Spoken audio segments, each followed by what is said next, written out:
ஒளியில்லா உலகத்தில் இசையாக நீயே மாறி காற்றில் வீசினாய், காதில் பேசினாய்.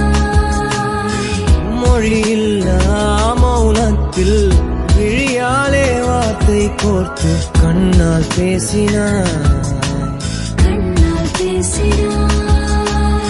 100 ஆண்டு உன்